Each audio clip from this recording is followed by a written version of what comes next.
Hello students आज हम start करने जा रहे हैं क्लास 8 का मैथ, जिसकी एक्सरसाइज 13.1 स्टार्ट करेंगे। तो स्टूडेंट्स, एक्सरसाइज 13.1 स्टार्ट करने से पहले मैं आप सभी स्टूडेंट्स से विशेष आग्रह करना चाहूंगी कि अगर आपने अभी इस चैनल को सब्सक्राइब नहीं किया है तो कर लीजिए, क्योंकि ये चैनल आपके लिए बहुत ही महत्वपूर्ण होने वाला चैनल है। तो स्टूडेंट्स, बिना किसी देरी के हम एक्सरसाइज 13.1 पर चलते हैं। और मैं आप सभी स्टूडेंट से विशेष आग्रह यह भी करना चाहूंगी कि अगर आप 13.1 एक्सरसाइज देख रहे हैं तो इससे पहले आप इस चैप्टर का इंट्रोडक्शन जरूर देखें, ताकि आपका थोड़ा बेसिक कॉन्सेप्ट क्लियर हो सके। ठीक है, तो आइए स्टार्ट करते हैं। तो फर्स्ट क्वेश्चन है, इसे फर्स्ट क्वेश्चन को आप खुद कर ले रहे, क्योंकि इसमें बोला है classify each of the following figure on the basis of simple curve, simple closed curve और polygon, convex polygon and concave polygon. ये मैंने आपको अच्छे से इंट्रोडक्शन में समझाया है, तो इसीलिए आप इसे इंट्रोडक्शन को देखें और इस क्वेश्चन को कर ले। ठीक है, तो मैं क्वेश्चन नंबर सेकंड पर चलती हूँ डायरेक्ट। क्वेश्चन नंबर सेकंड में दिया हुआ है which of the following group of angles from a quadrilateral. तो इसमें तीन ग्रुप हमें दिए हुए हैं।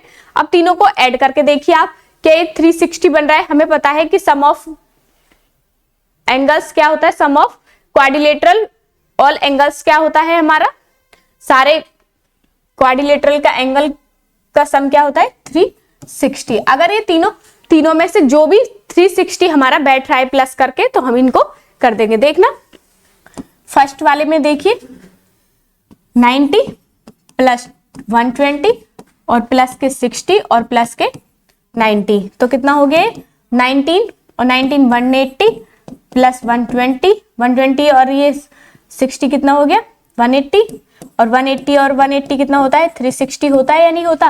तो फर्स्ट वाला ग्रुप तो बैठ रहा है। अब सेकंड वाले को भी चेक कर लेते हैं एक बार।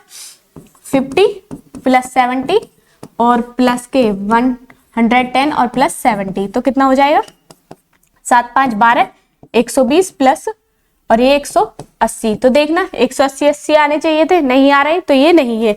इसी प्रकार से आप थर्ड वाले को भी चेक कर लीजिए। 120 प्लस 80 और प्लस के 30 प्लस 40, तो देखना ये कितने हो गए 200 प्लस 70, तो कितना हो गया 270। क्या ये 360 बैठ रहा है, नहीं, तो फर्स्ट वाला ही ऑप्शन इसमें क्या हो जाएगा सही। इस तरीके से आपको क्वेश्चन नंबर सेकंड कर लेना है। ठीक है, इसी प्रकार से हम क्वेश्चन नंबर थर्ड पे चलते हैं।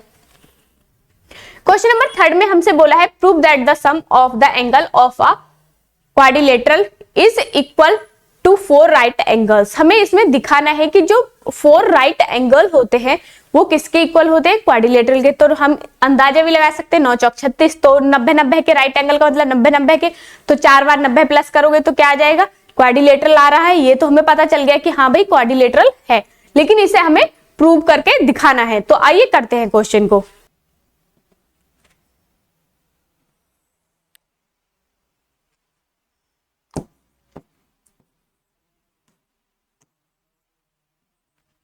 जैसे कि हमने एक इसमें डायगोनल बना दिया, एक क्वाड्रिलेटरल बनाया एबीसी, और इसमें हमने एक डायगोनल एसी बना दिया है। तो कंसीडर अ क्वाड्रिलेटरल, हमें पता है consider, question number 3, consider a quadrilateral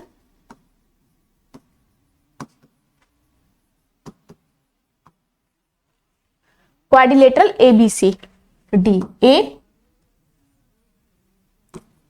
B C और डी। तो इसमें कौन सा है quadrilateral A B C D है। अब हमें पता है इसमें angle A plus angle B plus angle C plus angle D equal to कितना होना चाहिए 360 डिग्री होना चाहिए। अब इसे प्रूव करने के लिए हमें क्या करना है, वी ड्रॉ अ डायगोनल। हमने एक डायगोनल इसमें बना दिया, तो इसमें हमारे 2 ट्राइंगल बन गए। कौन सा, एक तो बन गया ट्राइंगल एबीसी और एक बन गया एडी सी। ठीक है, तो इन ट्राइंगल ए बी और सी, एबीसी में हम कैसे लिख सकते हैं,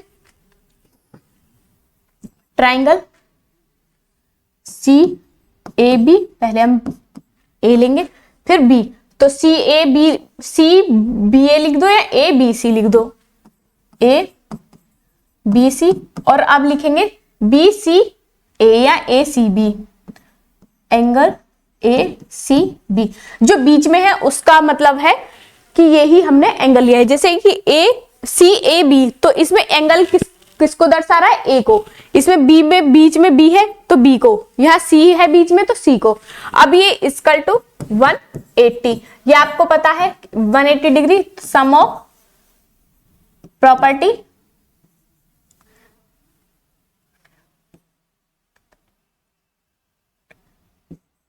ट्राइंगल किससे आया है? सम ऑफ प्रॉपर्टी ट्राइंगल से आ गया, या सम ऑफ ट्राइंगल प्रॉपर्टी। ठीक है, इतना समझ आया? ये हो गई हमारी इक्वेशन फर्स्ट। इसी तरीके से इन ACD, तो ACD में भी इस प्रकार से ले लो, CAB CAD और एंगल ADC और plus angle ACD equal to 180, same किससे? सम ऑफ ट्राइंगल प्रॉपर्टी से। ठीक है, तो अब इसको कर देंगे equation first and equation second को adding equation, adding equation first and second दोनों को जोड़ दो। जोड़ेंगे तो क्या है? Angle CAB plus angle ACB ABC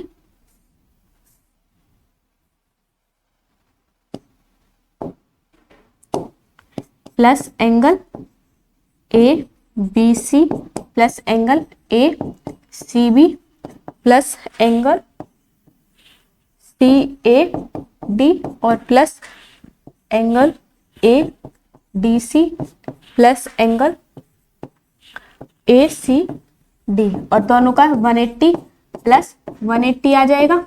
दोनों ये भी तो प्लस होंगे ना जो इनके इक्वल में है। अब देखना दो दो का जोड़ा बनाएंगे। अब हमें पता है कौन कौन से एक साथ नहीं है हमारे। नेक्स्ट पेज पर चलते हैं। Angle ACB plus angle ADC plus angle ACB plus angle ACD, angle CAB plus CAD equal to 360। अब इसको क्या लिख सकते हैं? एंगल ACD को हम क्या लिख सकते हैं? एंगल C या एंगल A। अब इन दोनों को क्या लिख सकते हैं हम? मैं लिख देती हूं पहले ABC plus angle ADC plus angle BCD plus angle BAC equal to 360। अब देख लो यहाँ B आ रहा है, यहाँ D आ रहा है, यहाँ C आ रहा है और यहाँ A आ रहा है, तो हम लिख सकते हैं angle A plus angle B plus angle C plus angle D equal to 360। तो यही हमें क्या करना था? प्रूव करना था। इस तरीके से इस क्वेश्चन को करेंगे। इसी प्रकार से हमारा क्वेश्चन नंबर 4 है। क्वेश्चन नंबर 4 में हमें दिया हुआ है find the measure of each angle of the quadrilateral. तो एक क्वाड्रिलेटरल इस प्रकार से दिया हुआ है, कुछ इस टाइप से है, A B C और D। ये 2x प्लस 10 है और ये 3x माइनस 20 है और ये 3x प्लस 20 है और ये 2x है। ये हमें 4 वैल्यू दे रखे हैं। अब हमें पता है क्या होता है, मैं लिख देती हूं यहाँ पे angle A plus angle B plus angle C plus angle D equal to क्या होता है? 360 होता है। अब एंगल A की वैल्यू क्या है? 2x प्लस, मैं कराने को इसे डायरेक्ट भी करा सकती हूँ लेकिन कोई दिक्कत नहीं है, 3x प्लस 20 और C की वैल्यू क्या है? 3x माइनस 20 और प्लस D की 2x प्लस 10 इक्वल टू 360। अब इनको प्लस कर लो। पहले देखना ये माइनस का है और ये प्लस का, तो कैंसिल 2 और 3 5, 5 और 3 8, 8 और 2 10, 10x। अब यहां से क्या बचा, सिर्फ 10 इक्वल टू 360, और ये कितना हो जाएगा 10x इक्वल टू, इधर प्लस में है तो इधर माइनस में जाएगा, माइनस के 10, तो 10x इक्वल टू 350 बच गया, और x इक्वल टू इधर 10 मल्टीप्लाई में है तो इधर डिवाइड में अपॉन 10, तो एक जीरो से एक जीरो, तो x की वैल्यू क्या आ गई 335 डिग्री। अब इनकी एंगल A की वैल्यू क्या है, A इक्वल टू 2x, तो यहां रख देंगे x की वैल्यू, तो 2 इंटू 35 डिग्री, तो कितना हो जाएगा 70 degree. Angle A equal to क्या आ गया 70 डिग्री। इसी प्रकार से एंगल B की वैल्यू क्या है हमारी 3x प्लस 20, तो क्या आ जाएगा 3 इंटू 35 प्लस 20, तो कितना आ जाएगा 125 डिग्री एंगल B। इसी प्रकार से एंगल C इक्वल टू क्या हो जाएगा 3x माइनस के 20, तो यहां से 105 माइनस 20 एंगल C, और angle C equal to 85 degree.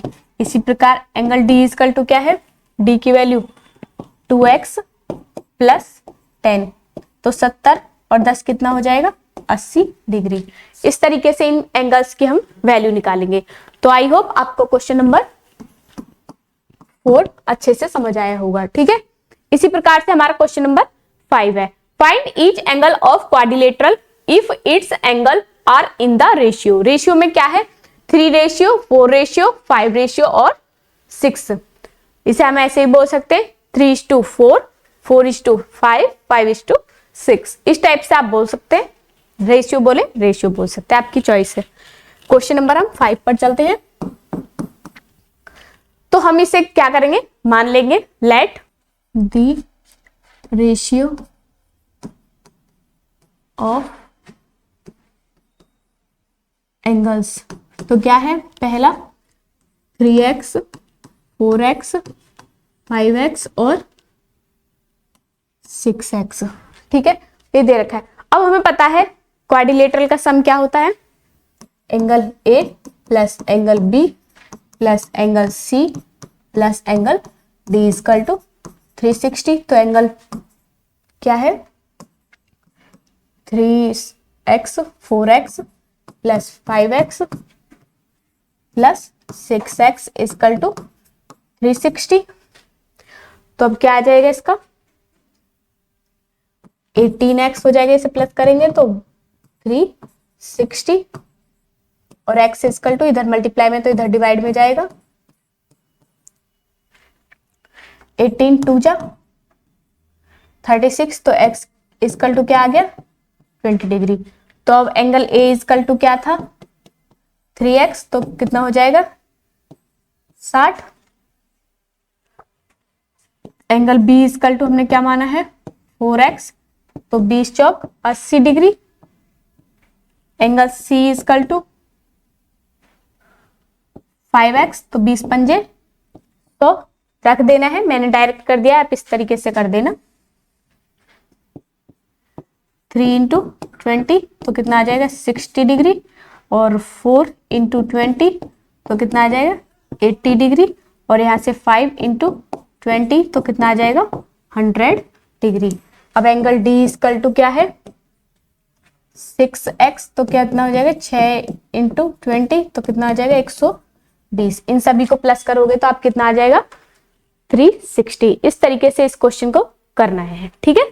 इसी प्रकार से हमारा क्वेश्चन नंबर 6 है, the angle of a quadrilateral are x minus 20 degree and 2x plus 20 and the remaining angles are 60 and 90, find the measure of 2 unknown angles. तो इसी तरीके से एक रेक्टेंगल बना लेते हैं।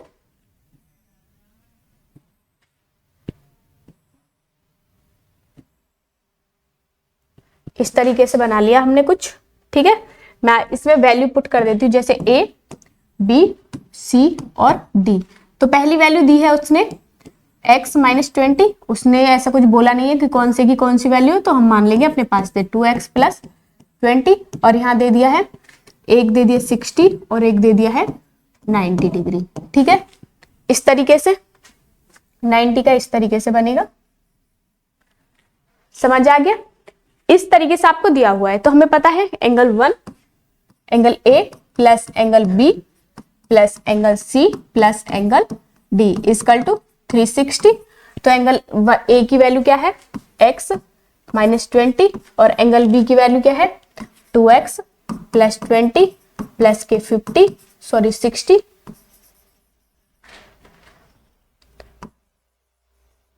प्लस के 90 इक्वल टू 360। अब देख लें 20 से 20 कैंसिल, तो यहाँ से 2x और 1 3x और प्लस के 150 हो जाएगा, 90 और 60 इक्वल टू 360, और 3x इक्वल टू, ये इधर प्लस में है तो इधर माइनस में जाएगा, 360 माइनस के 150, 3x इक्वल टू कितना हो जाएगा 210, और x इक्वल टू इधर मल्टीप्लाई में तो इधर डिवाइड में 3 7 जा 20, तो x इक्वल टू कितना आ गया 70।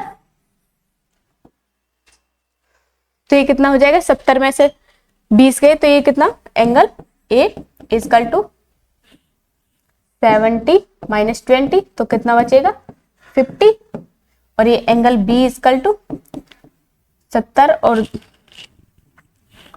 लिख दो 2x, मैं लिख देती हूँ डायरेक्ट थोड़ा, 2 इंटू 70 प्लस 20, तो कितना हो गया 160, क्योंकि 7 2 जा 14, 140 और 20 160 डिग्री, कितना आ जाएगा 160 डिग्री। इस तरीके से इन क्वेश्चंस को हम करेंगे। तो ये हमारा है क्वेश्चन नंबर 6। इसी प्रकार से हम क्वेश्चन नंबर 7 पर चलते हैं। क्वेश्चन नंबर 7 में दिया हुआ है, prove that the angle contain by the bisector of any two consecutive angle of a quadrilateral is equal to half the sum of the remaining angle. जो बचा हुआ एंगल है उसका क्या है, वो हाफ है। तो हम करते हैं इस क्वेश्चन को।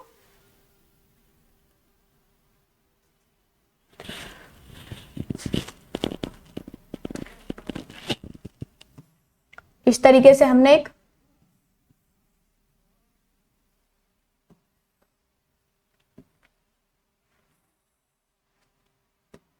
क्वाड्रिलेटरल बना लिया। तो इसने बोला है कि दो एंगल्स को क्या कर रहा है, ये आपस में बाइसेक्ट कर रहा है इस तरीके से, लेकिन इनको नहीं कर रहा है, वो इतने को ही आधे को ही बाइसेक्ट कर रहा है। तो रख लेंगे इनके नाम A, B और C और D।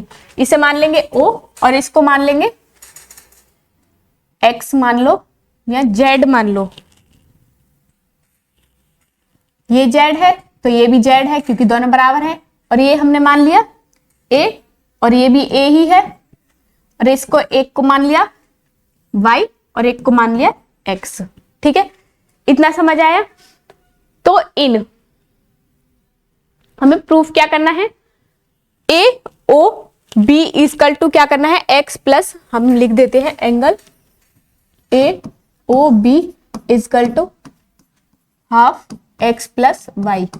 जो ये है, ये जो आएगा वो किसके इक्वल टू आएगा, half of X plus Y के आएगा। ठीक है, आधा आएगा। इन क्वाड्रिलेटरल हम लेंगे इन क्वाड्रिलेटरल A B C और D। ठीक है, क्यों, अब इसमें हमें पता है angle A plus angle B plus angle C plus angle D equal to 360 degree. इतना समझ आया, क्या है 360 डिग्री है। अब इन एंगल A की वैल्यू क्या है Z, तो 2Z हो जाएगी, प्लस ऐसे ही एंगल B की क्या है 2A, और एंगल C की क्या है Y, और एंगल D की क्या है X इक्वल टू 360। इतना समझ आया। अब देखना 2 में यहां से कॉमन ले लूं तो Z प्लस A बचेगा, इक्वल टू इन्हें बाहर अंदर मतलब इसमें ले जाएंगे हम, तो क्या आ जाएगा 360 माइनस के X प्लस Y। हम इसे इधर ले गए, ठीक है, माइनस के हैं लेकिन मैंने ब्रैकेट में ही लगा रखा है, तो ये माइनस का जब ओपन करेंगे तो ये माइनस का ही आ जाएगा। ठीक है, क्लियर है। अब देखना इसे हम कैसे लिख सकते हैं, z plus A equal to, multiply में तो इधर डिवाइड में जाएगा 360 अपॉन 2 और माइनस के x plus Y equal to 2, ऐसे भी तो लिख सकती हूँ मैं। और इसे 1 से काटेंगे तो z प्लस ए या a प्लस जेड जैसा आपको लिखना चाहें, minus X plus Y upon 2। ये क्या हो गई, इक्वेशन फर्स्ट। अब हमें पता है, ठीक है, मैं यहां लिखती हूँ नेक्स्ट पेज पर, इन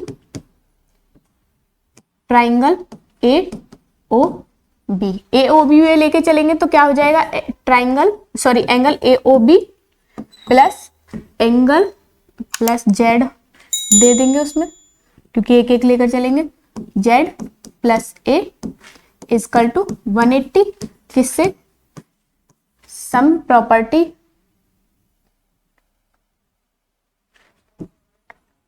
सम of triangle property,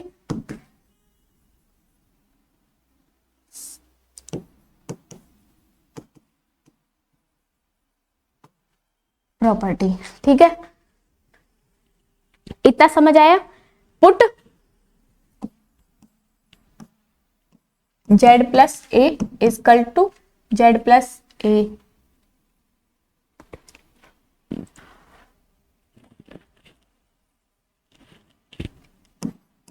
put value of z plus A from equation first, तो equation angle A O B, और यहां से क्या लिख सकते हैं हम,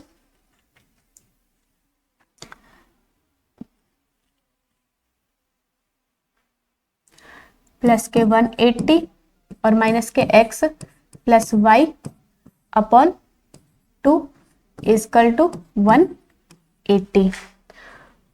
अब angle A O B equal to क्या हो जाएगा, इधर माइनस और ये इधर प्लस हो जाएगा, 180 माइनस के 180 और ये प्लस का x प्लस वाई अपॉन 2, तो देखना ये कैंसिल, तो angle A O B equal to क्या आना चाहिए था, x प्लस वाई अपॉन 2।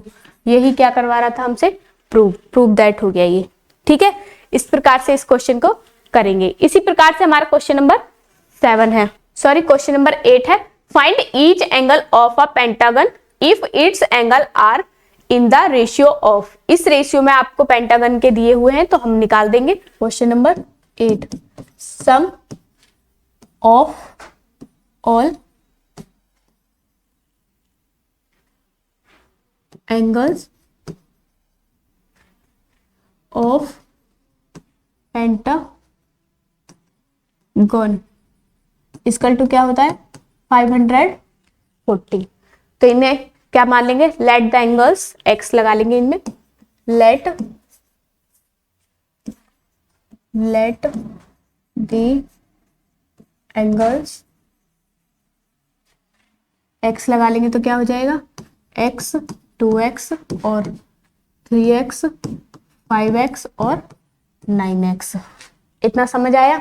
अब इन सभी को हम क्या कर देंगे, सम कर देंगे, तो करेंगे x plus 2x plus 3x plus के 5x और प्लस के 9x इजकल टू 540। आप इसे angle A B C D इस तरीके से भी मान सकते हैं। ठीक है, तो ये कितना हो जाएगा, 20x इजकल टू 540 और x इजकल टू कितना हो जाएगा, 540 अपॉन 2, 20 मतलब 2 से 2 0 से 0, 2 से 2 2 जा 4, 2 7 जा 14, तो x इजकल टू कितना आ गया, 27 डिग्री। अब इसमें रख दो, ये एंगल 1 मान लिया हमने, एंगल 2 इजकल टू क्या हो जाएगा, 2x है तो 2 इंटू 27 तो कितना हो जाएगा, 54 डिग्री। एंगल 3 इजकल टू क्या है, 3x, 3 इंटू 27, 3 7 21 और 3 दून 6 2 8, 81 डिग्री। Angle 4 equal to 5x, 5 into 27 135। Angle 5 equal to क्या है, 9 इंटू 27 तो 9 7 63 और 9 दूनी 18 और 6 24।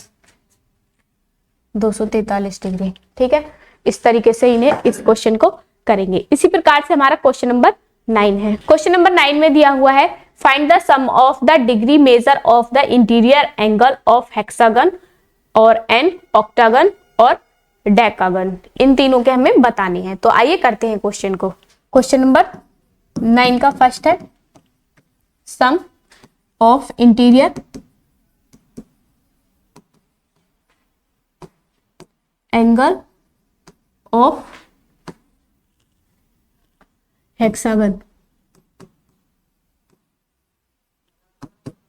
कितना होता है? तो फॉर्मूला क्या होता है? n-2 into 180। तो हेक्सागन में कितनी होती है? 6-2, 6 साइड होती है इंटू 180। साइड इक्वल टू लिख देंगे, साइड इक्वल टू 6। तो 4 गुना 180 तो कितना आ जाएगा? 4 0 0 4 8 32 और 4 एकम 4 और 7, 4 और 3 7, तो 720 डिग्री। एक कितने मतलब इसके ऑल जो इंटीरियर एंगल्स का सम होता है वो कितना होता है? 720। इसी प्रकार से ऑक्टागन का बता देती हूँ मैं। सेकंड लिख लेना, ये साइड कितनी होती है इसमें? 8, साइड इक्वल टू 8। तो फॉर्मूला लगा देंगे सेम, n-2 इंटू 180। तो लगा दो फॉर्मूला। तो 8 - 2 मल्टीप्लाई 180, तो 6 गुना 180। तो 6 0 0 6 48 और 6 एकम 6 और 4 10, 1080। इसी प्रकार से तीसरा है साइड ऑफ डेकागन कितनी होती है? फॉर्मूला ये लगाना है n-2 इंटू 180 डिग्री। तो साइड कितनी होती है इसमें? 10।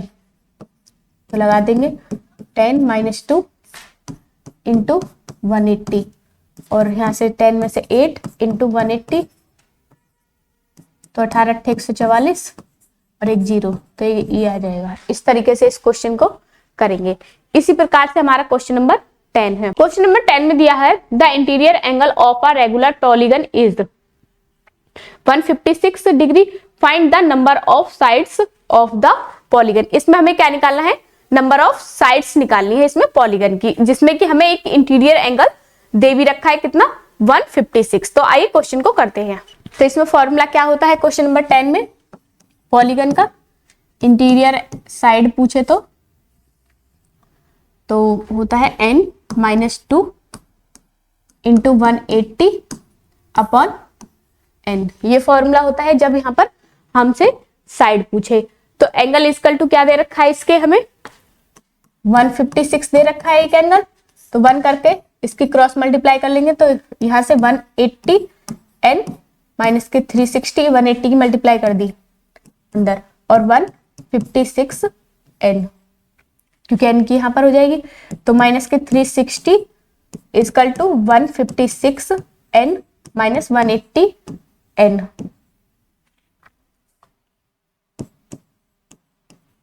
तो माइनस के 360 डिग्री है ये, इक्वल टू यहां से माइनस करेंगे तो कितना बचेगा? 24 n माइनस के, तो माइनस से minus cancel, 360 upon 24 equal to n। 8 × 24 और यहां से बचा 8 × 4 = 32 और 8 × 5 = 40। तो 3 से 3 एकम 3, 3 × 5 = 15। तो कितनी हो गई साइड्स? n equal to 15। इस तरीके से इस क्वेश्चन को हम करेंगे। तो लैंग्वेज आप लिख लेना, ठीक है। Side equal to interior angle हमें दे रखा है, ठीक है, 156। तो साइड पूछा है, n की वैल्यू पूछी है तो हमने निकाल दी। इस प्रकार से हमारा क्वेश्चन नंबर 11 है find the number of sides a polygon has if the sum of the measure of the interior angle is 50 angle और सेकंड दे रखा है हमें 50 राइट एंगल और सेकंड में दे रखा है 1800। तो आइए दोनों पॉइंटों को करते हैं। मतलब इसमें बोला है find the number of sides, sides निकालनी है, जबकि इसमें एक मेजर इंटीरियर एंगल क्या दे रखा है 90 50 राइट एंगल्स दे रखा है और सेकंड में दे रखा है 1800 डिग्री। तो आइए करते हैं क्वेश्चन को। क्वेश्चन नंबर 11 का फर्स्ट पॉइंट है, तो n बराबर n-2 की पावर 18 इसकल टू क्या दे रखा है 15, 9 राइट एंगल तो मतलब 90 की मल्टीप्लाई कर देंगे तो n-2 इसकल टू ये इधर मल्टीप्लाई में तो इधर डिवाइड में 50 इंटू 90 अपॉन 180, तो 90 दूनी 180 और 2 से 25 दूनी 50, तो n-2 इसकल टू 25 और n इसकल टू इधर माइनस में है तो इधर प्लस में हो जाएगा 25 प्लस 2 और n इसकल टू 27। तो नंबर ऑफ साइड्स क्या आ गई, पहले वाले में जिसमें 50-90 एंगल्स दे रखे तो उसकी 27 साइड्स आएंगे, और दूसरे में जिसमें हमें दे रखा है 180 और n-2 इसकल टू कितना दे रखा है 1800, तो n-2 इसकल टू 1800 इधर मल्टीप्लाई में है तो इधर डिवाइड में जाएगा 180, तो 1 0 से 1 0 18 दाम 180, n-2 इसकल टू 10 और n इसकल टू 10 प्लस 2 क्योंकि इधर माइनस में तो इधर प्लस में n इसकल टू 12, तो इधर दूसरे वाले में कितनी आएंगी साइड्स 12। इसी प्रकार से हमारा क्वेश्चन नंबर 12 है। क्वेश्चन नंबर 12 में दिया हुआ है is it possible to have a regular polygon if each interior angle is 110 degree. ये पूछा है कि क्या इससे जो हमारा इंटीरियर एंगल 110 दिया हुआ है तो क्या इससे हमारा रेगुलर पॉलीगन बन जाएगा, पॉसिबल है बनना या नहीं है, तो ये हमें बताना है। तो आइए करते हैं क्वेश्चन को, सेम इसी फॉर्मूला से लगा देंगे रेगुलर पॉलीगन वाले से। क्वेश्चन नंबर 12 है n-2 की पावर क्या है into 180 upon n equal to क्या दिया है एंगल 110, तो करेंगे डायरेक्ट भी कर देंगे तो क्या आ जाएगा n-2 इसकी मल्टीप्लाई करो 180 n और माइनस के 360 और इसकल टू 110 n, तो 360 माइनस के इसकल टू 110 n माइनस के 118 n, तो माइनस के 360 इसकल टू यहां से कितना बचेगा माइनस के 70 n, तो माइनस से माइनस कैंसिल, तो यहां से 360 अपॉन 70 इसकल टू n, तो 1 0 से 1 0 7 5 35, तो कितना आ जाएगा 5 बचा 1 7, तो 7 5 35 और 1 36, तो क्या ये इंटीजर है, एक n इंटीजर नहीं है और एक परफेक्ट वैल्यू नहीं आई है, तो इसीलिए हम इसे क्या बोल देंगे not possible. This is not possible. इस प्रकार से ये एक्सरसाइज हमारी यहाँ पर कंप्लीट होती है। तो स्टूडेंट्स इसी प्रकार से हमारी एक्सरसाइज 13.1 यहाँ पर समाप्त होती है। तो मुझे पूरा विश्वास है कि आपको सभी क्वेश्चंस अच्छे से समझ आए होंगे। अगर आपको क्वेश्चंस कहीं भी किसी भी क्वेश्चन में कोई डाउट है या कोई क्वेश्चन समझ नहीं आ रहा है तो आप पूछ सकते हैं। स्टूडेंट्स आज की वीडियो में बस इतना ही, मिलते हैं नेक्स्ट वीडियो में, तब तक के लिए धन्यवाद, नमस्कार।